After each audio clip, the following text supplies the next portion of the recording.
మీరే మాట్లాడండి మేము, ఎందుకంటే మీ హయాంలో కదా అమరావతి నిర్మాణం. ఇప్పుడు అమరావతి నిర్మాణం చాలా క్వాలిటీగా ప్లాన్డ్ గా నిర్మాణం జరిగింది. ఫస్ట్ ఏ నిర్మాణం చేయాలన్నా మన ఇల్లు నిర్మాణం చేయాలన్నా టైం పడుతుంది. ఎందుకంటే ఒక డ్రాయింగ్ డిసైడ్ చేయాలి, సాయిల్ టెస్ట్ చేయాలి, వాటర్ టెస్ట్ చేయాలి, రకరకాల ప్రాసెస్లు ఉంటాయి. ఆ కొద్దిగా డిలే అయింది తప్పితే కన్స్ట్రక్షన్ బ్రహ్మాండంగా జరిగింది. సరే, ఇప్పుడు 600 కోట్ల రూపాయలతో అక్కడ గట్టిగా ఉంటే ఒక 80,000 ఎస్ఎఫ్టీ కట్టి ఉండొచ్చు, 1,00,000 ఎస్ఎఫ్టీ. ఆ ప్రైసింగ్ దీనికి కంపేర్ చేసుకుంటే కొన్ని లక్షల కోట్లు కావాలి అమరావతికి. అది గొప్ప కాదు కట్టడం రోజా గారి. అసలు రోజా గారి ఇన్వాల్వ్మెంటే లేదు కదా, రోజా ఇన్వాల్వ్మెంటే లేదు కదా అందులో.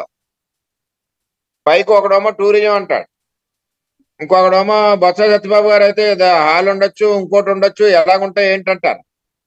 అది విశాఖపట్నానికి తలమానికం అయిన ఋషికొండని మొత్తం దారుణంగా అది దేనికి ఉపయోగపడకుండా చేశారు.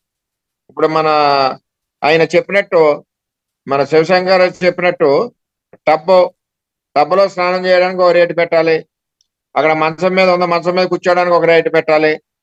ఇంతకీ ఇంకా చూడవలసిన అవసరం ఏంటంటే అక్కడ ఉన్న ఫర్నిచర్ అది రోజా గారు పట్టుకుపోయారా, జగన్ గారు పెట్టుకుపోయారా, అది కూడా వెరిఫై చేయాలి. ఈ విధంగా ఉంది.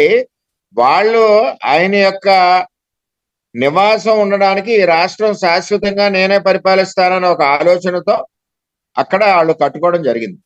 ఆఖరికి బాత్రూమ్ నుంచి కూడా సీ వ్యూ ఉండేలా కట్టారు.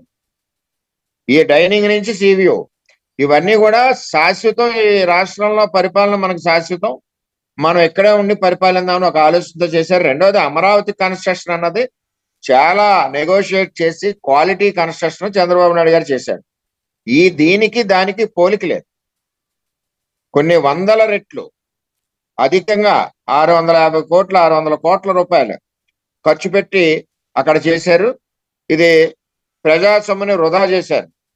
దీన్ని కూడా రికవరీ చేయవలసిన అవసరం కూడా ఉందని చెప్పి నేను తెలియజేస్తున్నా జగన్మోహన్ రెడ్డి గారి దగ్గర నుంచి. ఎందుకంటే అమరావతి అన్నది ఈవేళ ఆయన ఆ పని ముందుకెళ్లకుండా ఆప్ చేయడం వల్ల కొన్ని వేల కోట్లు ఈ రోజు రాష్ట్రానికి నష్టం. అదేవిధంగా అక్కడ ఉన్న నిన్న సెక్రటరీకి వెళ్ళాం, మొన్న శాండ్ కానీ స్టీల్ కానీ మరి మెటీరియల్ కానీ అన్నీ కూడా పట్టుకుపోవడం జరిగింది. అంటే ఆ యొక్క అమరావతిని చంద్రబాబు నాయుడు గారి మీద నమ్మకంతో 45,000 ఎకరాలు రైతులు ఇస్తే దాన్ని ఈ రోజు వరకు ముందుకెళ్ళకుండా మరి జగన్మోహన్ రెడ్డి చేసిన దానికి ఇప్పుడు అనిపించవలసిన పరిస్థితి ఆ పార్టీకి వచ్చింది. ఏదేమైనా రాబోయే రోజుల్లో అమరావతి నగరం 2-3 సంవత్సరాల లోపల మన రాజధాని బ్రహ్మాండంగా తయారవుద్ది. దాని మీద ఆదాయం కూడా వస్తుంది. ఎట్టి పరిస్థితుల్లో చంద్రబాబు నాయుడు గారు, పవన్ కళ్యాణ్ గారు కూటమి నాయకత్వంలో ప్రజలందరూ కూడా చాలా నమ్మకం మీద ఉన్నారు. ఆ నమ్మకాన్ని వమ్ము చేయకుండా ముందుకి కన్స్ట్రక్షన్ తీసుకెళ్లి రాజధాని ఇది మన ఆంధ్రప్రదేశ్ కానీ ప్రపంచం అంతా కూడా మరి సాల్యూట్ చేసే విధంగా జరుగుతుందని చెప్పి తెలియజేస్తాం. ఓకే, అంటే ఎటువంటి పొరపాట్లు ఏవి జరగలేదు. అమరావతిలో అన్ని ఎంక్వైరీలు చేసుకున్నారు కదా, కేసులు పెట్టుకున్నారు కదా, ఏమీ లేవు కదా అక్కడ. ఇప్పుడు పరిస్థితి ఏంటంటే అమరావతి ఒక 3-4 సంవత్సరాల్లో పోనీ 2024 నుంచి 29 లోపల కంప్లీట్ అవుతుందా పూర్తి స్థాయిలో రాజధాని అని? 27 కల్లా కంప్లీట్ అవుతుంది. ఆ విధంగా ప్లానింగ్ జరుగుతుంది. రాసుకోండి, 27 కల్లా కంప్లీట్ అవుతుంది. ఓకే, ఇప్పుడు డిలే లేదు కదండి. ముందు డ్రాయింగ్లు చేయాలి, డిజైన్ చేయాలి, ఇవన్నీ డిలే. ఇప్పుడు డిలే ఉంది, కంటిన్యూస్ ప్రాసెస్. ఏంటి క్యాడర్ని అన్ని విధాలుగా బలోపేతం చేయడానికి జగన్మోహన్ రెడ్డి గారు సన్నాహాలు చేస్తున్నారట. ఓదార్పు యాత్ర కూడా రెడీ అవుతున్నారట. ఓదార్పు యాత్ర అంటే ఆయన సక్సెస్ ఫార్ములా. మళ్ళీ ఇంకోసారి ఓదార్పు యాత్రకి వెళ్తే మీకు ఇబ్బంది తప్పదా మరి 29లో? ఏమండి, ఓదార్పు యాత్ర ఆయన కూడా ఎప్పుడు వెళ్తాడంటే అండి, ఇప్పుడు వెళ్ళండి. ఆయన ఎలక్షన్ ముందు వెళ్తాడు. ఇది వరకు చనిపోయిన ఎన్నాళ్ళకి వెళ్ళండి ఓదార్పు యాత్ర. అందరూ చనిపోయి బయట అకౌంట్లన్నీ కూడా రాజశేఖర రెడ్డి గారి అకౌంట్లో వేశారు. ఎవడో రోడ్డు మీద యాక్సిడెంట్ అయినా సరే రాజశేఖర రెడ్డి గారి గురించి ఆలోచిస్తే చచ్చిపోయాడు అన్నారు.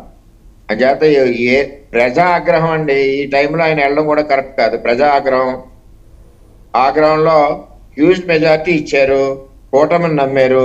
ఇప్పుడు ఓదార్చడానికి ఏం వెళ్తారు ఆయన? వెళ్తే వెళ్ళొచ్చు పార్టీ పేషెంట్ గా. ఓకే, ఆ వచ్చిన 11 సీట్ల ఏరియా వెళ్ళి అందరికీ కూడా థ్యాంక్స్ చెప్పడానికి అవకాశం కూడా ఉంటుంది. 11 సీట్లు కాదండి, ఎన్నికలకు ముందు, ఎన్నికలు అయిన తర్వాత పొత్తు పార్టీ చేసిన ఆ దాష్టికానికి చాలామంది వాళ్ళ కార్యకర్తలు దెబ్బలు తిన్నారట, చాలామంది చనిపోయారట, వాళ్ళని ఓదారుస్తారట.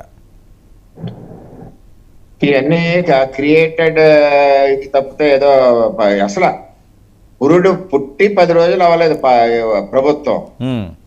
ఈ 10 రోజుల్లో ఏం జరిగిపోయిందండి?